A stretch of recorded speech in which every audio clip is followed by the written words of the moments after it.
பாஜகவோட தலைவரான அண்ணாமலை விஜய் அவர்களை விமர்சனம் பண்ணியிருக்கிற விஷயம் தான் இப்போ ரொம்பவே ட்ரெண்டிங் ஆயிட்டு இருக்கு.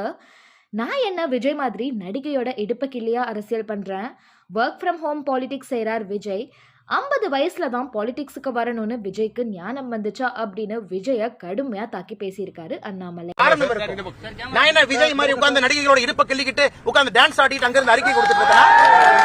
நான் களத்திலிருந்து போராடி கொண்டிருக்கின்றேன், களத்திலிருந்து பேசுறேன். இதென்ன ஒர்க் ஃப்ரம் ஹோம் பாலிடிக்ஸா விஜய்க்கு? அவர் இன்னொன்னு சொல்றாரு, நாடகம் யாரு பண்றாங்க? யாரு விஜய்க்கு 50 வயசுல அரசியல் வரணும்னு தோணுச்சா? 30 வயசுல எங்க போனாரு? 50 வயசுல காலைல புத்தா எழுப்பி விட்டு நடிகர் விஜய் அரசியலுக்கு வர சொன்னாரா? விஜய் யாரோட பி டீம்? நாடகம் யாரு பண்றாங்க? பிஜேபி பண்ணதா விஜய் பண்றாரா?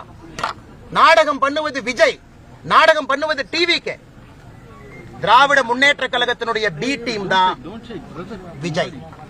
இன்னைக்கு நான் ஆணித்தரமா உறுதியா சொல்றேன், தமிழக வெற்றி கழகத்தினுடைய நடவடிக்கையை பார்த்த பிறகு நான் சொல்றேன், திராவிட முன்னேற்ற கழகம் மறுபடியும் ஆட்சிக்கு வர வேண்டும் என்று ஆரம்பித்த சீக்ரெட் ப்ராஜெக்ட் தான் தமிழக வெற்றி கழகம், சகோதரர் விஜய் அவர். ஏன்னா வரம்பு மீறி அவர்கள் பேசும்பொழுது எனக்கும் பேச தெரியும். மரியாதை கொடுத்து மரியாதை வாங்கிக்கணும். சும்மா அந்த குசி ஆனந்த் உட்கார்ந்துகிட்டு இந்த அறிக்கை கொடுக்க கூடாது. நீ எல்லாம் ஒர்க் ஃப்ரம் ஹோம் பாலிடிக்ஸ் பண்ணிட்டு இருக்க, களத்துக்கு வா. அப்படியே படாம அப்படியே உட்கார்ந்து ஆக்டிங் பண்ற இடத்துல இருந்து அறிக்கை டைப் அடிச்சு அனுப்பிட்டு இருக்க. உனக்கு என்ன தெரியும் மக்கள் கஷ்டத்தை பத்தி? சிகரெட் குடிப்ப, மூவில ட்ரிங்க்ஸ் அடிப்ப, இதெல்லாம் பண்ணி